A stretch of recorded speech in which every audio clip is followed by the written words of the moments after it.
Hello, hello. How's it going, guys? Sorry about a little bit late start. Had a couple technical difficulties there. Appreciate you guys hanging in there. Again, my name is Ben Jacobson. I'm the digital marketing strategist for Page One Power here in Boise, Idaho. We're back again this week, and we're happy to say that we have two streams this week. With this series, our goal is to bring the industry some interesting, hopefully helpful content to continue, so you guys can continue to hone your SEO skills while you're working from home. So our goal is to try to do these for the foreseeable future. We're going to try to do 2 a week. We're shooting for at least 1 a week. We're doing our best to kind of keep you guys entertained. Not next week, this Thursday, we have Adam Reamer coming on. He's going to be doing an AMA with us. We're super excited. We hope you guys join us for that. This week, though, and today, we are actually joined by Garrett Mehrguth. Garrett is the co-founder and CEO of Directive, which is a software marketing agency headquartered in Austin, Texas. They were established in 2014, and they've now expanded into 5 new locations, and they've continued to grow their agency into one of the top 500 fastest growing companies from Inc. So that's awesome. Today, Garrett's going to be talking with us about changing your SEO mindset during some of these uncertain times. As we all know, the landscape for SEO and marketing in general is much different than it was only a few short months ago. Today, Garrett's going to be sharing with us a playbook of how you can leverage a cohesive go-to-market strategy when these hard times are hitting. We are going to be recording today's webinar, so it will be available to view later if you guys want to. We have the Q&A option also available on the stream, so if you guys have any questions, be sure to type those in. We'll do our best to get to everyone's questions as they come in. However, most likely we're going to be addressing those questions towards the end. We also are going to be live tweeting today's stream. So if you'd like to participate on Twitter, you can use the hashtag SEO from home and be sure to tag at Page One Power as well as Garrett, which is at G Mehrguth. If you guys want to tag him and participate that way, we'd love for you guys to participate there. We're super excited that Garrett was able to hop on with us. I'll go ahead and let you take it from here. Yeah, no, glad to be here, Ben. I was definitely excited to kind of chat with everyone today about kind of what we can do in Q2. I guess the blessing of getting to work with a lot of different organizations, especially in software. And so I wanted to do something I think that's a little different today and do like a live kind of example of how I think about going to market in Q2. So I actually get to run digital here at Directive. It's one of my favorite things to do. And so I kind of want to walk all of you kind of through what my go-to-market strategy is, how we're kind of going about it, and kind of go from there. So if anyone has any questions, I'm going to try to keep the chat open. And I think Ben's manning that for me. So, Ben's going to be able to answer or kind of ask any of those questions. But yeah, I think it would be fun. Ben, do you want to do it off of Directive or do we want to do it off of a random kind of SaaS company? And I could kind of walk through how to think about acquiring users. We can do it live on any brand. We can use Directives. We can do it in SaaS. What do you think? Let's try using Directive. I think you have pretty good knowledge of that brand, I would imagine. So probably pretty good examples to pull from there. Okay, fun. All right, let's do it. I'll do my best to kind of pipe those questions in as I see those. I'll kind of, as you mentioned, since you're going to be kind of viewing that too, I'll mostly let you kind of keep an eye on that. I don't want to jump in and interrupt you, but yeah, if I see anything that I think is a burning question, I'll pop that in for you. Awesome, it'll be fun. So let's do this. So I like to keep it interactive. So please, if anyone has any questions, just ask them. So a couple things we want to think about given the marketplace right now. Demand is down. One of the ways you can understand demand, if you want to do that, is Optimizer right now has a COVID-19 tool. So if anyone here uses Optimizer, here, I'll show you guys kind of what it does. Let's kind of look at this live. So what Optimizer allows for you to see right now as a tool is kind of where demand is for, let's say, an industry. So we're going to go take a look at this. And we're using Directive today. So let's take a look. And what's important about understanding this is a lot of the ways we generate opportunities or acquisition or deals essentially, and you guys can see this, right? So you can see impressions and clicks. Yeah, we can see it here. Looks good. Overlaid with latest events. And so this is obviously a huge decrease in demand. So really important to just understand what's going on here. Now, the reason this is so important is because when I like to think about going to market and generating leads for an organization, especially my own, one of the best ways to do it is ask yourself, where is their purchase intent? And then how can I capture that? So a couple really cool and fun parts we're going to do today, and it's all going to be live. Now, one of the first things I want to do when I go through this is map out my total addressable market, okay? In other words, how many people could I even service? So let's just take a look at how we do this. So if you don't have this tool, LinkedIn Sales Navigator is a really, really powerful tool that allows you to essentially get the best data, in my opinion, out there around mapping out an industry. So what we want to do first is we're going to search for leads, okay? Now, at Directive, we know that we have a better close rate in the US. Most of our portfolio is in the United States.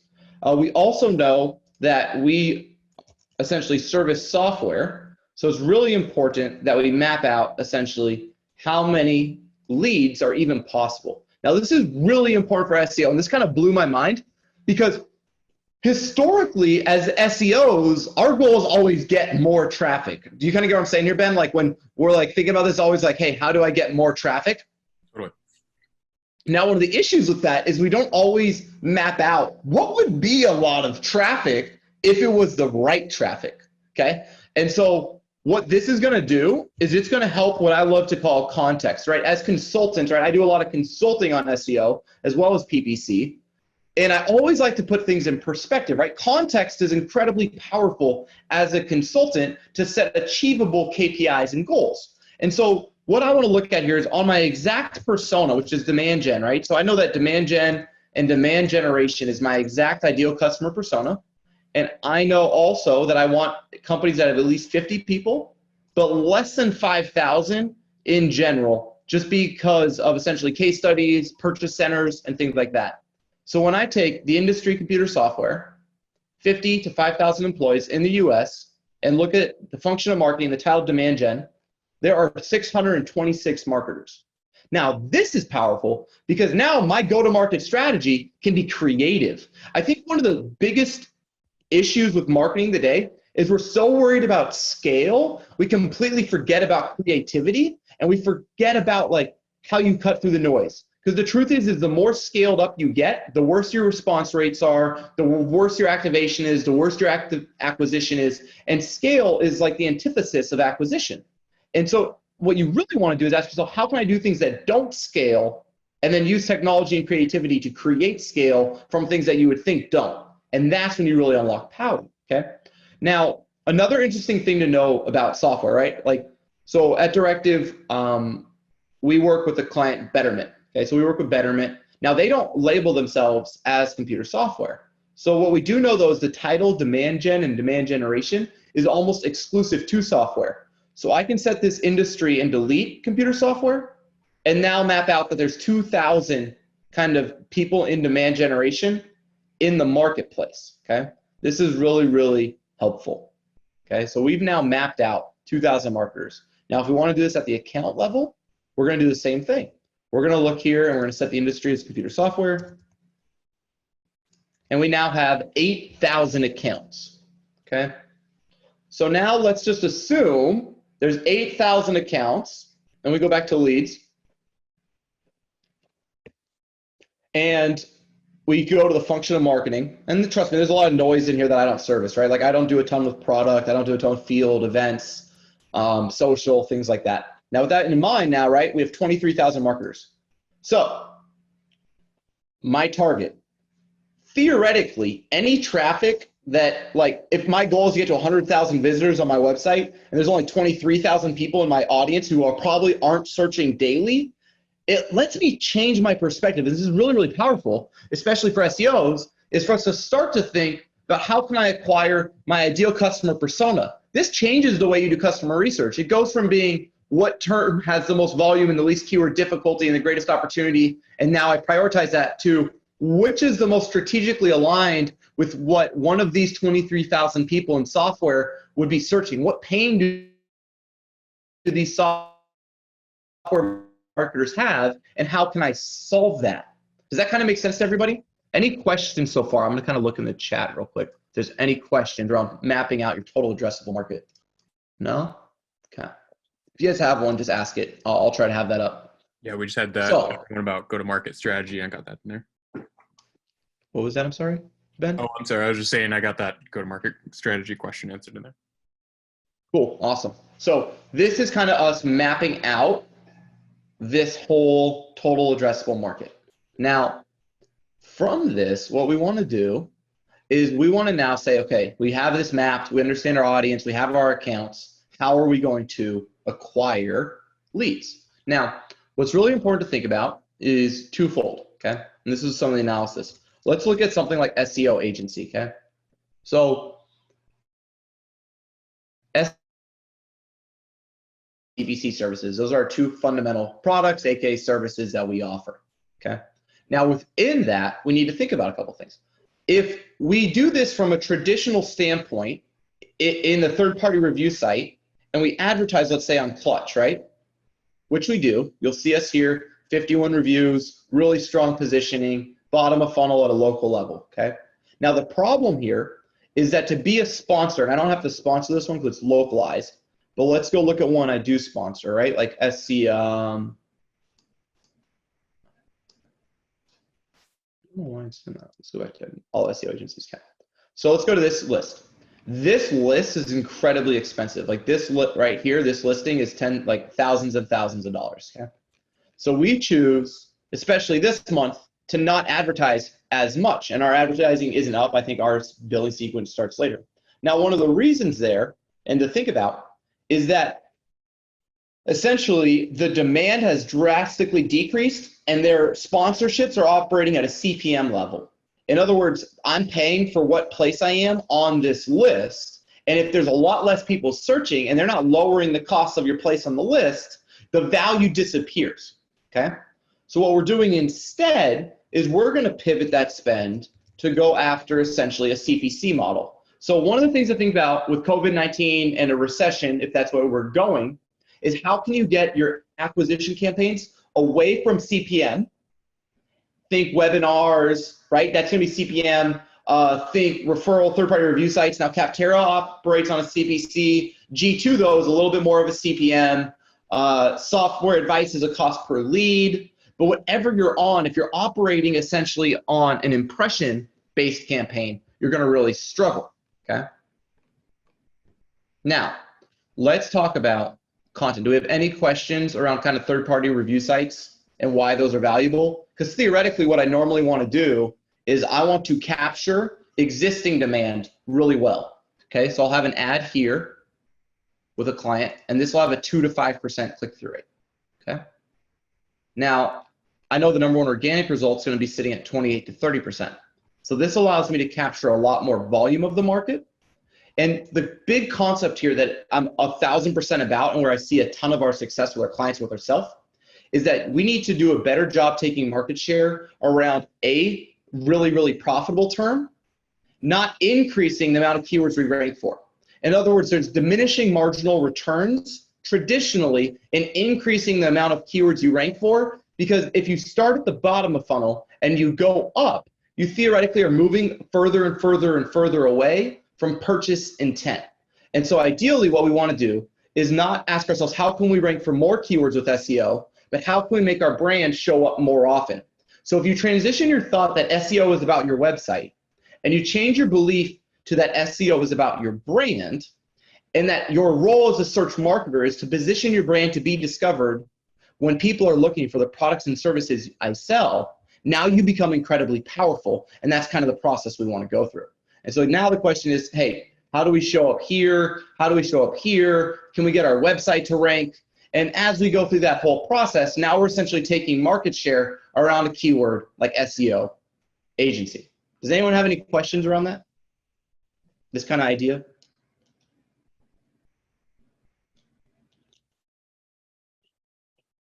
Yeah, awesome. Now, the next concept, right? We've mapped out our audience.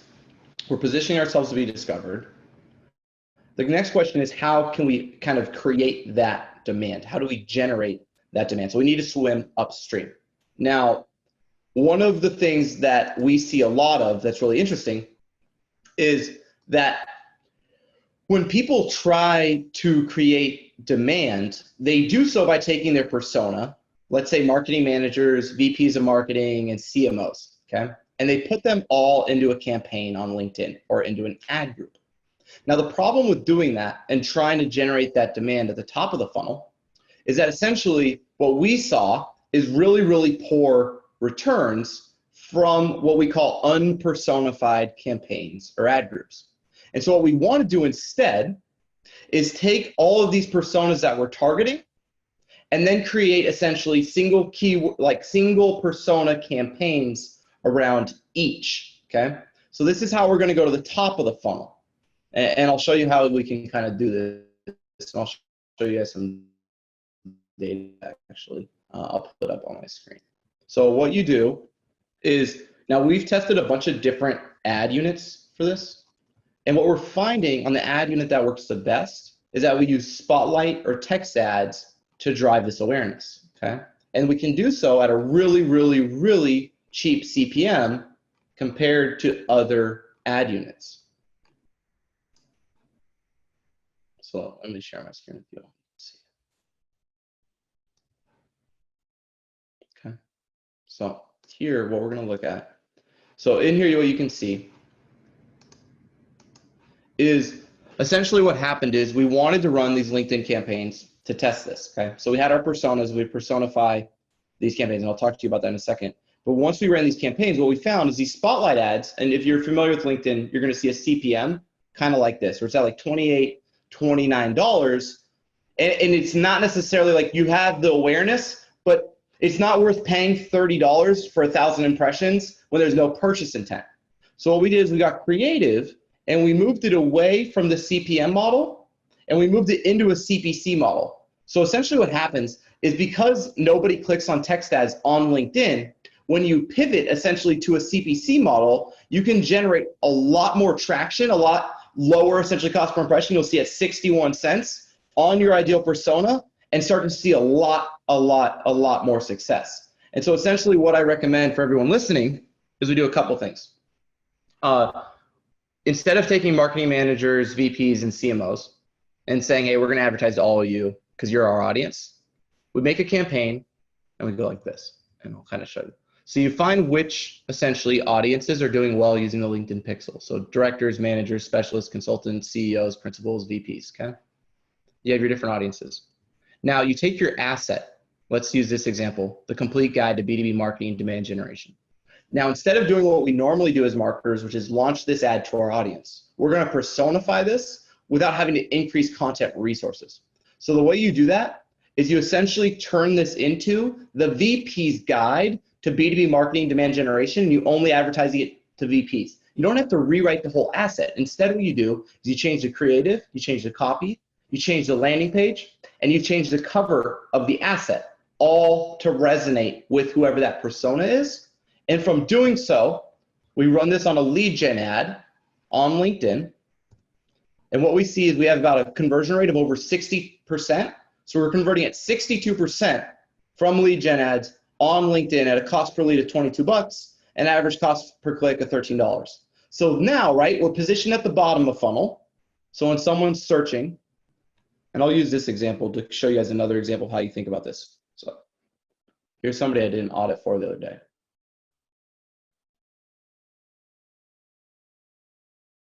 They specialize in tokenization, and it's a software product, right? And they have their multiple solutions, right? They don't have a great domain authority, and they don't have a ton of content, right? So we go and check out their content, and we see, okay, we're trying to do content, and we're being consistent with it, but it's not necessarily moving the needle. And we have these tight goals in Q2 that we have to hit. So how are we going to drive leads in Q2 if it's going to take 6 months, 9 months for our SEO to hit? How do we, once again, change our perspective on SEO, make it about our brand, and then see results in a lot shorter window? So what you do is you map out your solutions. Okay, so you have, once again, like Directive as SEO agency, they have PCI compliance. Okay, then you take this and you say, okay, cool. When someone's looking for PCI compliant software, what's that buying journey like? Now, the power of this is that now, instead of me saying, hey, I'm going to try to rank this website for PCI compliance in a really short amount of time, I say, hey, what if I just paid for SEO and you all got at least one review? Okay, so they're already positioned. Now all they have to do is get one review. They'll be number 3 on the list, and I can essentially take advantage of this pre-existing essentially ad unit at the bottom of the funnel, right? Now we take that same concept and we scale that across each one of their product lines, or if you're a service business, across each of your service lines. Then, right, you go beyond that and says, awesome. Now that we have this positioned at the bottom of the funnel, let's go in here and let's change up some stuff, right? So we're going to do our research and we're going to see that we want PCI compliance software in our H1. And now what we want to do is say, cool, we're going to link build, and we're going to build some links, and we're going to see a lot of success. But in the meantime, if we don't have a ton of essentially traction on this, what can we do? So we'll take a site query :tokenx, and then we'll go PCI software. And from this, what we're going to look at every time that we're mentioning PCI compliance, but aren't internally linking to that page. So now we're going to go back here, and we're going to go PCI, and maybe even software. No mention, compliance, no mention. And so we're saying everything on PCI, add a couple of the right words, and then we're going to internally link, right again, back to our PCI compliance software. And we're going to do it through every single solitary page. So now what we're doing is we're comprehensively saying, hey, it's not going to take a long time for us to rank at the bottom of funnel for a solution page. We don't have the necessary domain authority. We don't necessarily have the full content clusters built out yet, but we need to generate leads now. So we're going to essentially pay to play, go in this space, and we're going to find every one that fits. So we have Capterra. Let's see if we can find any other ones on this one. And look what's cool is Capterra is actually advertising. So essentially we're going to go to the third-party review sites. We're going to position ourselves at the bottom funnel. We're going to get reviews, and we're immediately going to make ourselves a player in the space. That's our short-term go-to-market. Now in the long term, we're going to start to build out content clusters, right? So we're going to take this PCI compliance term. We're going to go into SEMrush, and we're going to say, cool, not only do we want to rank essentially this page by changing it to PCI compliance software, H1 title tags, necessary content, use something like Content Harmony or maybe even ClearScope to get a really good idea of the entities required and leverage some natural language processing to get there. But now we're also going to look at the word PCI compliance, okay? From this, we're going to go over to the keyword magic tool. And we're going to say, hey, if we only had 5 pieces of content that we were going to create around this concept, what would that be? Cool. What is PCI compliance? That's a great top of funnel query. Let's see if we can find others. PCI compliance standards. Great. Checklist. Great. Scan. Cool. Is this a free tool we could offer? Is this something their dev team has product around? Can we essentially create a low friction offer around PCI compliance? Focus on just gathering information around maybe industry or role, and then we can have a really high conversion rate and then an even stronger activation rate to get people from our demo tool into our actual product, right? So once again, this is how we can be thinking about saying, how do we use SEO to activate, not only just acquire, but also activate new users and create this funnel? And so essentially by doing so far what we've learned is we've mapped out our total addressable market, so we have good context and expectations around how much traffic we actually need to generate. We've been honest with ourselves and said, hey, can we actually rank for these keywords? Like, do we have the domain authority or page authority to compete here? Or is Google even ranking individual websites, right? So if you search something like top ERP software,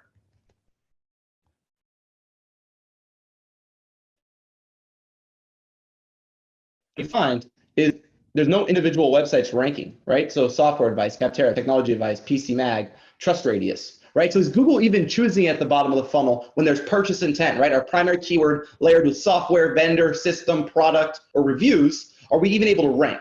If we're being honest about it, we then position ourselves on review sites. We come up with a long-term strategy to rank organically, and then we come up with a midterm strategy to create content clusters around our primary keywords. And then lastly, once we feel that when there is purchase intent and we're discoverable at the bottom of funnel, we go to the top, we do personified campaigns on social, we do really good job activating people through those persona campaigns, and now essentially we have a go-to-market strategy for Q2.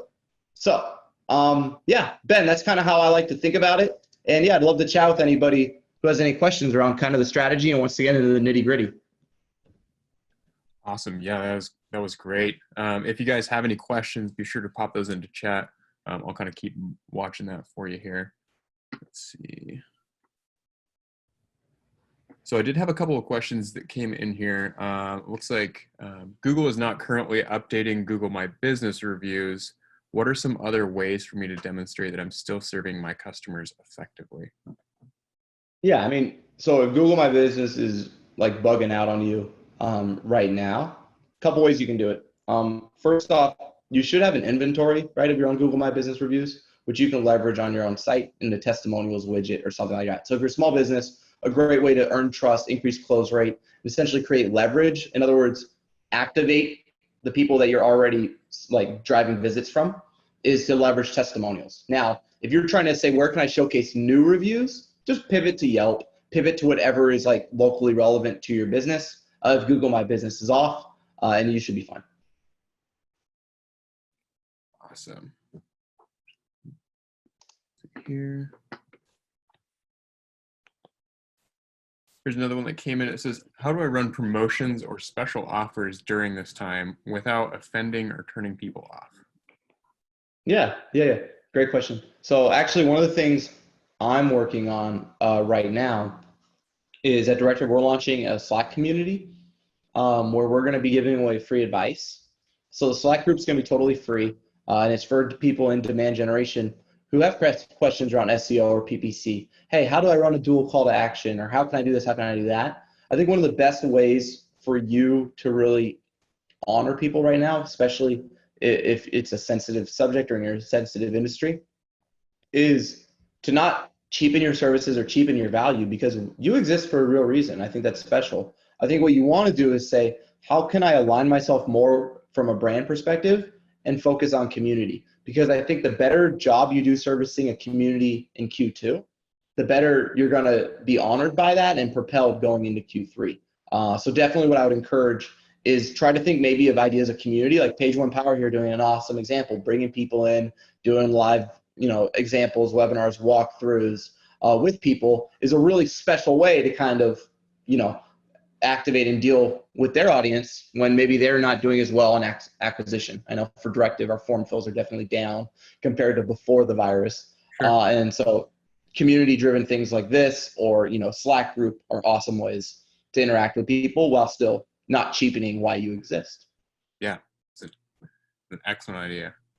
Another one just came in. How do you convince clients to invest in long-term organic strategies like top of the funnel content or informational keywords when budgets are being cut and reduced? Yeah, that's a great question. So I think the key here is, and I'm going to share my screen again, like you can't get married to this idea that like your SEO strategy for you to be successful has to be based on the reality of a SERP. Like as SEOs, we can't control what I call the Yelp and the Amazon effect. Okay, the Yelp and the Amazon effect is that Google's recognized that consumer purchase behavior has drastically changed. And so what's happened is it used to be that users would want to go, so if they searched ERP software or best ERP software or ERP software reviews, they might get a couple review sites, but there'd be a lot of individual like ERPs. Guys, it's not that Microsoft Dynamics or SAP don't have domain authorities or content or pages, right? So it's not that they're doing a bad job with their SEO. That's not why they're not ranking for top ERP software. They're not ranking for this because Google has learned that if people are looking for reviews before they buy a $3 lollipop or a $5 breakfast burrito, they're definitely going to look at reviews before they buy a $250,000 software. And so essentially, the search engine results page has been changed and tailored at the bottom of the funnel to essentially highlight review sites. This isn't any different if you search like watch this. So if you search something at the local level, so I'm using a lot of B2B and SaaS examples, but if you search something at the local level, like best breakfast tacos. I'm in Austin. We love our breakfast tacos here. And so if you search best breakfast tacos, I've got this site, Bon Appetit, right? So here's a really creative way to take market share with informational intent. So traditionally, these sites, a lot of people don't realize, run on Google's display network. See that? So see this? This is what I call a specific placement. So instead, I'm going to do two things. I'm going to be an SEO and a PPC at the same time here to take market share. So I'm going to reach out to Alex and see if he can essentially include me in this list, and I'm going to ship him a taco so he knows how good my tacos are, okay? So this is a big part of this, is make sure Alex includes my shop on the list if he hasn't. Let's assume he has. What do I do? Well, if he has, what I want to do is I want to come across like a native ad. So I'm going to do a targeted specific placement and then put essentially my ads right here.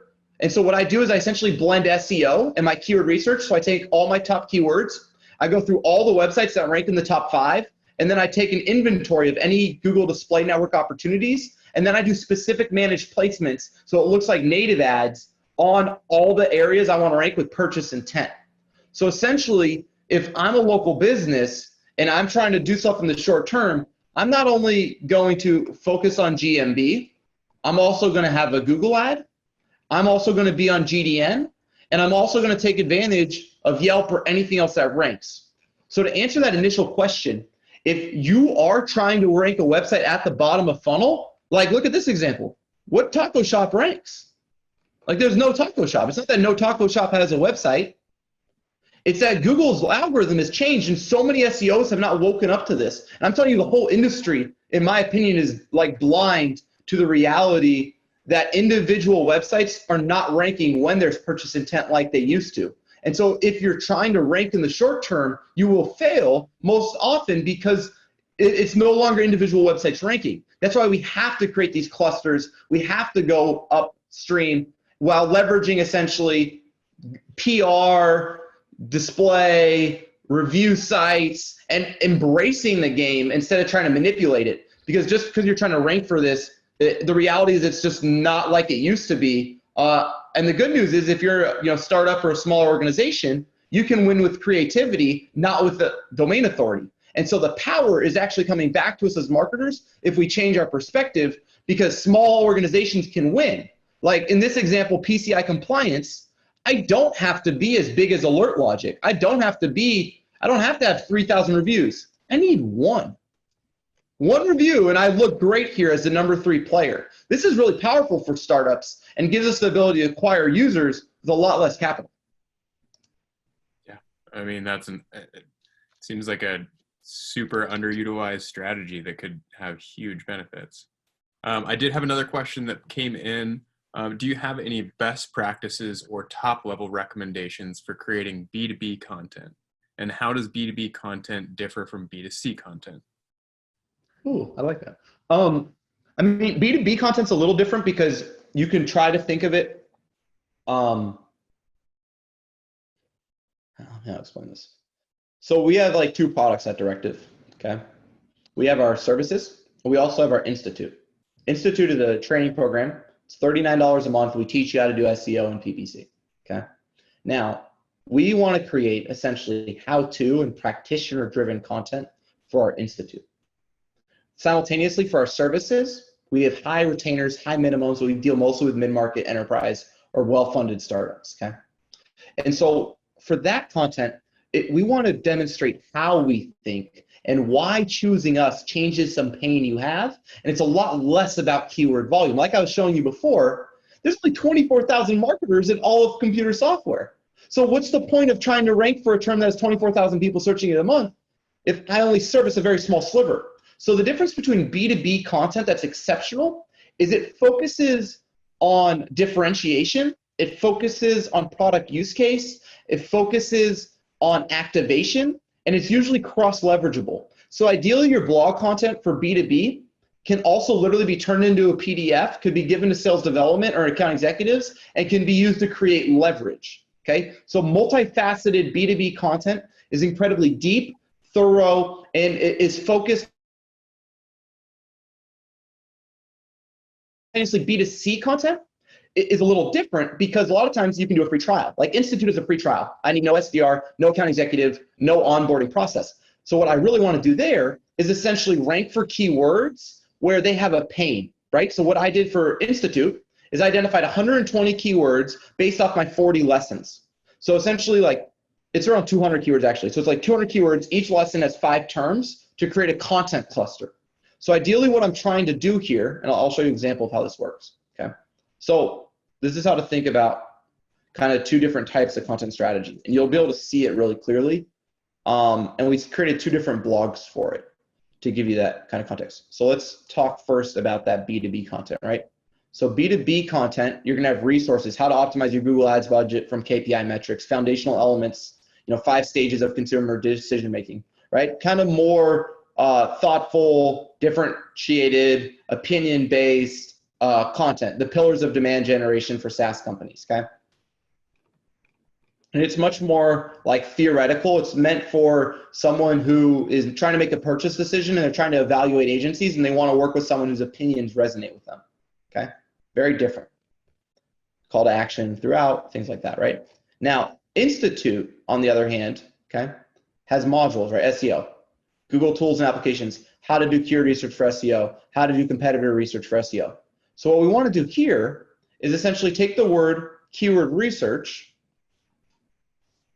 and then map out what we think essentially people are searching when they're trying to learn how to do keyword research, and we feel like there's a good brand resonance and fit between our product, right, our $39 a month product where we have a free trial to teach you how to do keyword research and your stage in the buying journey in a SERP, okay? So essentially, how to do keyword research is a great piece of content. Obviously, it's competitive, but ideally, like how to research keywords, right? So we take this term, how to research keywords, and 5 other similar ones, okay? Then what we do is those are all internally linked with call to actions above the fold back to our keyword research page. So this is really product-driven content. So instead of saying, hey, here's all the keywords in SEO and I want to rank for them, it says, here's my 40 lessons. What's the best 5 keywords for each individual lesson? Then can I internally link all 5 plus the lesson page into a cluster and now go after that one by one so that acquisition and activation are married. And so when you do that really, really well at a B2C level, you're able to acquire users from your content. And then on a B2B level, hopefully what you're doing is you're able to change people's opinion or make them more likely to work with you after reading your content. And on B2C, it's can I literally get them to sign up for what I'm offering or purchase what I'm selling due to the fact that it's so correlated and internally linked. So essentially in this article, for example, if this was on our Institute blog, right here would be a call to action, and right here would be a call to action for the lesson for keyword research. So all 5 of those posts around keyword research would have essentially a call to action to our keyword research lesson. So each cluster would be product driven to generate essentially leads, if that makes sense. Yeah, absolutely. Well, let's see if we can grab any last questions before we wrap this up. Looks like we have one last one before we close out. What are some primary KPIs you're reporting on clients for during this unique time? Yeah. Now, obviously, we're using some of like on the PPC level, we're using that to try to understand and bring that into our SEO, like I showed you guys earlier on that COVID-19 tool from Optimizer.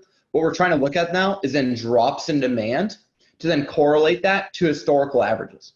In other words, we can see that demand for a query has dropped by 30% compared to last year in that same period. So we can look at year-over-year averages. So let's say, so this is the context. This is so important. Consulting, please try to get away from these 30-day windows that we love to do as consultants. I was married to it. I was always like comparing period over period, but you're really always better looking at year over year. It just gives you a much more holistic context. So what I want to do in this time to report is take my estimated drop in impressions based on what I'm seeing on a Google Ads level, or I could do the same at GSC, right? At Google Search Console, I can see essentially what year-over-year impression for certain queries looks like, and then take that percentage number and then see essentially dip in average position constant, so we're not manipulating our data. So essentially in 2019 during this time, I was on average position of 3 for this keyword in Google Search Console. I'm still third average, but now impression volume has drastically dipped year over year. I'm going to take that number and hopefully holding conversion rates constant, or you've had a year to improve them, right? So conversion rates are up and hopefully positions up. And then I'm going to essentially multiply that by either like a multiple of click-through rate. So if I went from 3 to 2, I'll take the difference using like advanced web rankings click-through rate study to essentially audit the difference in click-through rates, and then create a forecasted estimate drop in demand based on essentially historical GSC data versus what I'm seeing now. And then I can essentially forecast out forecasted conversions based on dips in impressions while holding other variables constant. Awesome. Let's see here. I'm just checking. It looks like that is all the questions that have come through. Looks like we're just a little over an hour now. Did you have any last closing thoughts or anything you wanted to cover while we had you here? No, I think, the big hopefully takeaway I gave to people today is context is incredibly important. If you're working for an organization who has traffic goals, visit goals, session goals that are exponentially greater than their total addressable market, there's dissonance between why you're acquiring users and who you're acquiring from your goal. Okay, so do a really good job if you haven't already. Actually map out how many people are in your market, because the chances that all 24,000 SaaS marketers are searching for us every month is pretty low. And so if my goal is to have 30,000 visitors, there's only 24,000 marketers in my market, and they're not all looking at my website every month, my goals are off of reality, and I'm not essentially acquiring the right people. Okay, so total addressable market, really important. Number 2, if you're trying to rank your website, especially for bottom of funnel queries, and you're trying to do it in a short amount of time, like Q2, you're probably going to fail. You're better off going into these third-party review sites, paying to play, focusing on your offers, your product market fit, your landing pages, your CRO, while still developing your SEO strategy for Q3 when demand returns, and then you can essentially hopefully capture more of that market. So if you're really being wise right here, you can play your cards, and remember, you're not wasting money on Google Ads that's a CPC. In other words, you're only spending when the existing demand is still searching, so it's not a waste. You put that all together, and then lastly, you go top of funnel, and you run personified campaigns on social to speak exactly to your audience. You're generating demand at the top, you're capturing it at the bottom, and you have realistic goals based on your total addressable market. Do that, and you're perfectly set. Wow. I mean, that sounds like a heck of a strategy. Makes sense. I mean, especially when you take into consideration that bizarre circumstances that we have. I mean, Yeah. I think everything is kind of flipped on its head right now. So, I mean, I think that's a really unique way to approach it. Yeah, I think that's a really cool blend of all of them with still being able to utilize paid ads. Because I think a lot of people right now are just thinking that basically you can't utilize any paid ads because demand is so low. Well, cool. I was just checking to see if there's anything else that came through, and it looks like that's going to wrap it up. We'll go ahead and get it closed out from here. Thank you guys so much for tuning in. We super appreciate it. We hope you guys enjoyed our time here together virtually. We hope you guys will tune in and join us Thursday when we're back with Adam Reamer. If you have any further questions you may have, you can definitely feel free to reach out to ourselves or Garrett. You can always find us on social media at PageOnePower. Be sure to use hashtag SEO from home, or you can visit our website at pageonepower.com.